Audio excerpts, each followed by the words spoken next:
بسم الله الرحمن الرحيم. الحمد لله رب العالمين، والصلاة والسلام على خير خلقه وآله أجمعين. اللهم اشرح لي صدري ويسر لي أمري واحلل عقدة من لساني يفقه قولي.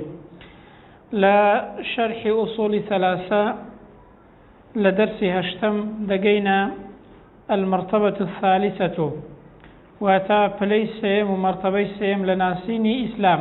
قلت من إسلام سي مرتبة وبليه يكميان إسلام، دوميان إيمان باسمان كرد، سيميان دقينا بلي سيم كبيتيا لبلي إحسان. باز دكا آية إحسان شيا شاككاري ضل الإحسان ركن واحد. إحسان تنها يقرقني هي إسلام بينش باي هبو، إيماني شش باي هبو، بلام إحسان تنها شيا يقرقني هي أوج وهو أويك أن تعبد الله كأنك تراه. أويك إنسان خواي جورا ببارستيد وكو أويك خواي پروردگار دبينيت واتواي لبيت لكارو كردو كان دا بيوا بي هميشا خواي جورا دبيني. اگه إنسانش خواي جورا ببينيت چي پيناكريت؟ گناه تاواني پيناكريت. جا فإن لم تكن تراه فإنه يراك. مرتبه دوهمي وكبلي بلي دوهمي أويك چيا يعني توزق لبي خوارترو أو دقون جبرين كمترا أويا أجر إيمش خواي جور النبينين خو خواي پروردگار إيما دبينيت كواتا لهرتو حالة كيدا هل بس شاوزيري خواي پروردگار بك أنجا إحسان لحقي خواي پروردگار أويا كإنسان وكو خواي پروردگار بپرستيت بمعنى كان خواي پروردگار جب كات. أو جاء إحسان شاككاري لحق خلق دا أويا إنسان برانبر با خلق شاككار بيت برانبر بو خلقيك حق ما في لسراه لداكو بابو خزمك سكارو هاوريو جيرانو أوانا هموي إنسان حق ما في لبرانبر دا جيب كاو لبرانبر ياندا تبيت لبرانبر ياندا شاككار بيت. والدليل قوله تعالى بلغمان شيء لسر إحسان أويك خواي قورد فرمي إن الله مع الذين اتقوا. خواي فرورقار لقل أو كسان دايا بيارمتي وسر خستنيان بنن بلي خوشبونيان ببردن بهشتيان بيارمتي دانيان لقل كي دايا اتقوا أوانيك تقوى دارا وتفارز لسنوركان خواي قوردكن. والذين هم محسنون أو محل شاهدك يا أو كسانشك كساني محسن واتات شاككار. خواهي قبر لقل ياندايك واتا إحسان بلغي قرآني لسرك خواهي پروردگار لقل أو كسان دايك شاككار. وهروها خواهي قبر فرمي وتوكل على العزيز الرحيم. فجبو پروردگار ببستك بالادستا وهروها مهربانا الذي يراك حين تقوم كادت بيني لكاتك داك هل دستي ودادنيشي وهاتو شو دكي يعني لنويج دادت بيني كاتك حركات دكي ياخذ لهر كاريكي دي كجدا. وتقلبك في الساجدين ودد بيني لكاتك داك سجد دبي وركوع دبي واتا لحمو حالتك دا خوي پروردگار بسرت وشاو ديره ودد بينيت إنه هو السميع العليم. براستي هر أو پروردگارا بيسرا وهروها زانايا بها مشتك. ياخذ دفرمي وما تكون في شأن إنسان هر كارو كردويك دكات لهر حالك دايا لهر يعني حالتك دايا وما تتلو منه من قرآن هيج كاتك هيج قرآنك ناخويني وواتا هيج شتك لقرآن ناخويني ولا تعملون من عمل هيج كارو كردويك جناكي إلا كنا عليكم شهودا إلا إما بصرتوا شاوديرين وهروها آقادارين وهروها شاهدين واتا لها محالتك دا أي پیغمبر صلى الله عليه وسلم أي هر كسيكي ديكش هر كارك دكي خواي پروردگار بصرتوا آقادارا إذ تفيضون فيه لكادك دا كتو درويبونا أو كاري وأو كاري دكي نتوي أو كاري بكي أو خواي پروردگار ددويني وهروها بصرتوا شاهدا. كواتا بابتك چيا اويا كهمو كاتك خواي گوري انسان دبينيت واغاي لإنسان بسر انسان وشاو ديرا دبي انسانش ايمانك بقات او آستيك يعني بقات آستي إحسان. إحسان چيا اويا انسان واخواي گوري بپرسته خواي گوري لي ديارا ئەگەر ئێمەش خوای گەورە نەبینین خوای پەروەردگار ئێمە دەبینێت کەواتە ئەی ئینسان لە هەموو حاڵەتێکدا چی بکە هەست بە چاودێری خوای پەروەردگار بکە بەسەر خۆتەوە.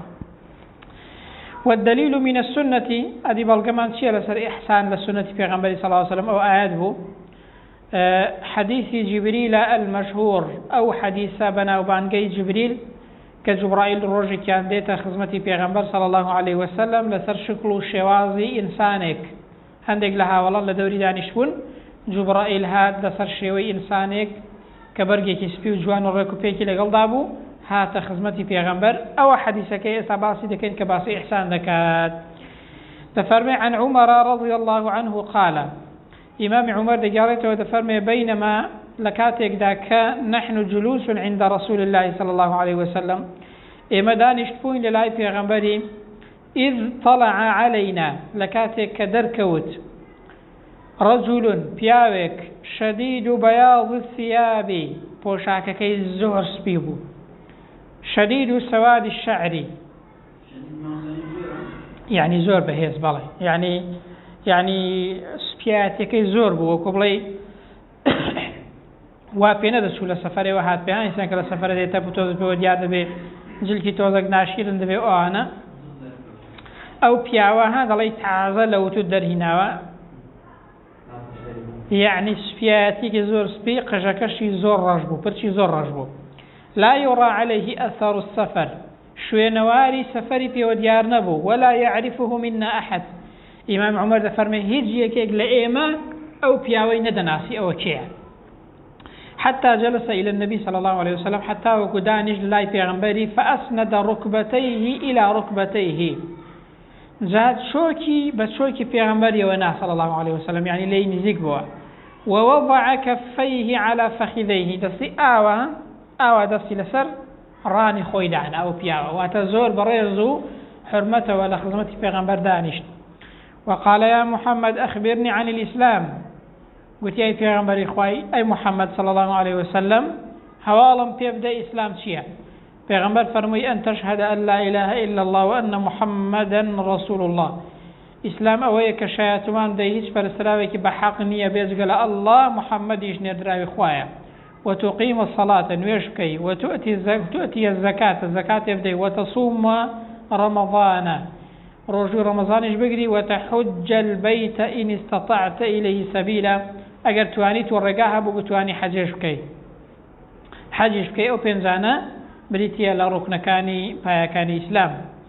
قال صدقت قلت رازدكي فعجبنا له إما بمن سير بو إمام عمر فرمي يسأله ويصدقه برسياري لي دكاو دجل راز دكي بوشي چونك إنسان كبرسيار لشتيب كا ديارة نايزاني ديارة أو بياوة زانيويتي كا إسلام آوايا بلان بو أوي هاولان فيركا أو برسياري كدوا پاشان فرمي فأخبرني عن الإيمان أدي بيان بلي أي محمد إيمان شيا قال أن تؤمن بالله پیغمبر فرمي إيمان أوي برواد بخواي پروردگار هبيت وملائكته وبرواد بفرشتكاني هبد وكتبه برواد بكتبكاني هبد ورسله ببيغمبراني هبد واليوم الآخر بروجي دواي هبد وتؤمن بالقدر خيره وشره إيماني شد بقضاء قدري خير وشر وشاكو خرافها بكدي ترقات باسمان كد كعوز شونا. قال صدقت ديسان قلت راز دكي قال فأخبرني عن الإحسان أوجا جبرائيل لدواي أوي كإيمان وإسلامتيكي فرسيار كرد درباري إسلام وإيمان أوجا فرمي أدي هوالم بيبدأ إحسان شيئا إيرا محل شاهدي إيمايا. قال پیغمبر فرموي أن تعبد الله كأنك تراه أوي كتخواي قورا بفرستي وكو أوي كخواي پروردگار دبيني فإن لم تكن تراه فإنه يراك أجر أتوش خواي قورا نبيني أو خواي پروردگار أتو دبينيت أو بديتيا لمرتبة إحسان. لذا يقدو برسياري كشيلي ذكا كبابة يمنية بلام حديثكي هنا هر تفسيري ذكين. قال فأخبرني عن الساعة أن جاء جبرائيل فرموتين كتي بيان بلاي بيغمبر خواي كيني قيامة دادت. قال ما المسؤول عنها بأعلم من السائل قتي برسيار ليكرا ولا برسيار كر شار ذاترنية واتا إما هر تكمان درباري هاتني قيامة تروجي كي ديت شكاتي كي ديت ئێمە هەرتووکمان نازانين وآقاما لكاتي هاتنكي نية. قال فأخبرني عن أماراتها.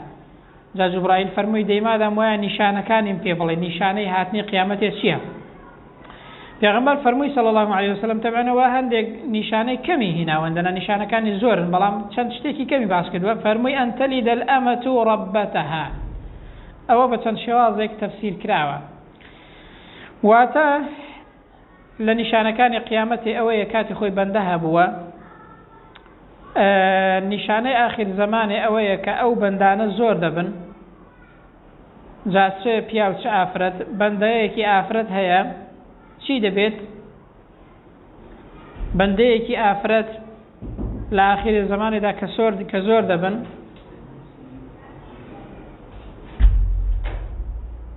عەلەیکم السەلام وەرەحمەتوڵڵاه بەندەی لە ئاخر زەمانێدا چ دەبێت؟ بەندە زۆر دەبن. فەیەکون وەلەدەها من سەییدها بمەنزیلەت سەییدها. ئەو کاتەی کە بەندە زۆر دەبن وای لێ دێت ڕۆڵە وەکو سەییدەکەی خۆی و بە مەنزیلەی سەییدەکەی خۆی وایە. یاخود گوتراوە ئافرەتێکی جاریە واتە بەندە منداڵێکی پەیدا دەبێت. کاتێک کە منداڵەکەی پەیدا دەبێت ئەو منداڵەی دەبێتە پادشا، یعنی کە گەورە دەبێت دەبێتە دەسەڵاتدار دەبێتە پادشا. ئەو کاتەی ئەو ڕۆڵەیە گەورەتر دەبێت لە دایکی، یعنی ئەو منداڵە دەبێتە گەورەی دایکی سەییدی پێ دەڵێن، یعنی گەورەی دایکی خۆی دەبێت. دایکەکەی کە منداڵەکەی بووە والحاصل ئەو منداڵەی لە دایکەکەی گەورەتر دەبێت. یاخود گوتراوی شەک یعنی ئافرەت یاخود کەس بە زۆرێک لە جۆرەکان ڕێزی دایکیان ناگرن یان خۆیان لە دایکیان بە گەورەتر دەزانن، یاخود بە قسەیان ناکەن یان بە هەر شێوازێکی دیکە. لە ئاخر زەمانێدا نیشانەکەی ئەوەیە، ئەوە یەکێک لە نیشانەکانیەتی، یعنی جاریە زۆر دەبن، منداڵێکی پەیدا دەبێت، ئەو منداڵە دەبێتە پادشا و منداڵەکە لە خۆی وەکو بڵێ گەورەتر دەبێت. یاخود منداڵەکەی ئەو ئافرەتەی وەکو چ دەبێت؟ وەکو خۆی دەبێت لە گەورەیدا. بە چەند جۆرێکی دیکەش دیارە تەفسیر کراوە. ئەوە چەند جۆرێکێتی. دووهەم پێغەمبەر فەرمووی وەئەن تەڕە ئەتۆ دەبینی ئەلحوفاتە ئەو کەسانەی کە پێخواسن، العڕاتە کە ڕوتن پۆشاکیان لە بەردانی یعنی فەقیرن بێ پۆشاکن، العالەتە یعنی الفقراء فەقیرن و هیچیان نییە، ریعاء الشائی شوانن شوانی مەڕ و ئەوانەنە یەتەطاوەلوونە فی البونیان لە ناکاوڕا دەوڵەمەند دەبن بینای زۆر بەرز دروست دەکەن، یعنی دنیا زۆر خێرا دەبێت. کەسێک کە دەبینی تا دوێنێ هیچی نەبووە بە ڕێگایەکی نامەشروع ئێستا لە ناکاوەوە هەڵدەتۆقی و دەوڵەمەند دەبێ و کۆشکەکانی ئێستا ئاسمانی وەکو ئێستا کە دەیبینین زۆر لە خەڵکی بە ڕێگەی نامەشروع هیچی نەبوو تا دوێنێ حەمباڵێک بووە عەرەبانەیەکی پێبوو، ئێستا لە ناکاوڕا بە ڕێگایەکی نامەشروع کۆشکەکانی گەیشت ناو لای ملای و سارەکەی وای لە هات و فڵانە فیسار و ئەوانە. ئەوە نیشانەی چیە؟ نیشانەی نزیک بوونەوەی ئاخر زەمانە و دنیا تێکچوونە. قال فمضى جا ئیمام عومەر دەفەرمێت ئەو پیاوە دوای ڕۆیشت فلبثنا مليا ئێمە مدەتێکی زۆر لە لای پێغەمبەری ماینەوە صلی الله عليه وسلم لەو پرسیارانەدا کە جوبرائیل پرسیاری کرد ڕۆیشت. فقال يا عمر أتدري من السائل؟ پیغمبر فرمووی ئەی عمر دەزانی ئەو پرسیارکارە کێ بووە؟ کێ بوو ئەو پرسیارانەی کرد؟ قلت الله ورسوله أعلم. ئیمام عمر دەفەرمێ گوتم وەڵی پێغەمبەری خۆی خوا و پێغەمبەر دەزانن کە ئەوە کێ بووە. پێغەمبەر فەرمووی صلی الله عليه وسلم هذا جبريل، ئەوە جوبرائیل بوو. بۆچی هاتبوو؟ ئاتاکم هاتبوو يعلمكم أمر دينكم، هاتبوو بۆ ئەوەی کە فەرمانی دینەکەتان فێرکات، چۆنیەتی دینداریتان فێرکات، هاتبوو ئیمان و ئیسلامەتیتان فێرکات، ئوسلوبی پرسیارکردنتان فێرکات، ئوسلوبی جوان دانیشتن و ڕێکوپێک دانیشتن فێرتان کات، هاتبوو بۆ ئەوەی کە فەرمانی دینەکەتان فێرکات، پرسیار بکات لە بەردەمی ئێوە بۆ ئەوەی ئێوەش بزانن کە ئیمان و ئیسلامەتی چییە و وهروها شونا كواتا أو لو حديث داهاتوا أو دين وأو بيكان إسلام بيكان إيمان وباسي إحسان هندي كجلا نشان كان آخر زمانا كلو حديث مشهور دا باس كراوا كواتا كوي بابتا كمان شبو كوي بابتا كمان أوبو قلت من ناسيني إسلام دوهم لو كتابك أصول ثلاثة يكميان باز لناسيني خواهي پروردگار دكا باس ما كد دوميان باز لناسيني إسلام دكا سيميان باز لناسيني پیغمبر دكا صلى الله عليه وسلم أو پرسيارنا هر سيكيان پرسياري ناو گورن جا يكم من خوينت باسي ناسيني إسلام دوم باسی ناسینی خواهی گەورە دوم باسی ناسینی ئیسلام بوو ئێستا لە باسی ناسینی ئیسلامدا گوتمان سێ پلەی هەیە ناسینی ئیسلام واتە پایەکانی ئیسلام و هەروەها پایەکانی زانینی پایەکانی ئیمان کە شەش پایە بوون و هەروەها ئیحسان چییە ئیحسانیش بریتیە لە گەیشتنە پلەیەک ئینسان ئیمانەکەی هێندە بەهێز بێت دینداریەکەی هێندە جوان بێت وابزانێ خوای گەورە دەبینێت ئەگەر خوای گەورەش ئەمەش خوای گەورە نابینین خوای پەروەردگار ئێمە دەبینێت و بەسەر ئێمە چاودێرە وەکو ئەو ئاەتانەی کە باسمان کرد و هەروەها ئەو فەرمایشتەی جوبرائیلیش کە مەشهورە باسمان کرد بەڵگەی لەسەر ئەوەی کە هەمیشە خوای پەروەردگار بەسەر ئینسانەوە چاودێرە ئەوە چمان فێر دەکات ئەوەمان فێر دەکات کە ئینسان هەمیشە چاودێری خوای گەورە بەسەر خۆیەوە بزانێت و هەمیشە هەوڵدا ئیمان و ئیسلامەتەکەی جوان بێت لە بەرچاوی خەڵک و لە بەردەمی خەڵکدا جۆرێک نەبێت ئەگەر چۆ ژوورێش و لە تاریکاییشدا بوو یاخود لە شەودا بوو یان لە نادیاردا بوو یان بە تەنێ بوو نەوعێکی دیکە بێت یعنی چی چاودێری خوای گەورە هەست پێ بکەی یعنی ئەتوو نەهێنی و ئاشکرا وەکو یەک وا بێت لە کاتێکدا کە لە لای خەڵکی لە بەردەمی خەڵکدای هەر ئاوابی لە کاتێکیشدا کە لە نادیاری هەر ئاوابی هەست بە چاودێری خوای گەورە بکەی نەک لەبەر چاوی خەڵک نەوعێک بی لە نەهێنی و بە تەنێژ نەوعێکی دیکە بی ها ئینسانی وایە لە بەردەمی خەڵکدا خۆی دەکاتە مەلایکەت کوردەواری دەڵێت بەڵام ئەگەر بەتەنێ بوو یان لە شەوێدا بوو یان لە نادیاریدا بوو نەوعێکی دیکە هەڵسوکەوت دەکات ئەوە پێمان دەڵێت کە ئینسان هەمیشە هەست بە چاودێری خودای پەروەردگار بکات چونکە خوای گەورە هەمیشە دەمان بینێت و هەروەها بەسەرمانەوە چاودێرە لێرەشدا هاتینە کۆتایی دەرسی چەندەم بوو دەرسی هەشتم هاتینە کۆتایی دەرسی هەشتممان کە لە دەرسی نوێمدا دەگەینە ئەسڵی سێم کە یەک دانەمان ماوە بریتیە لە ناسینی پێغەمبەر صلی الله عليه وسلم ئەویش لە داهاتوودا دەیخوێنین ئینشاءالله لە دەرسەکانی داهاتوودا کۆتاییشمان بەو دەرسەهینە وصلى الله على سيدنا محمد وعلى آله وصحبه أجمعين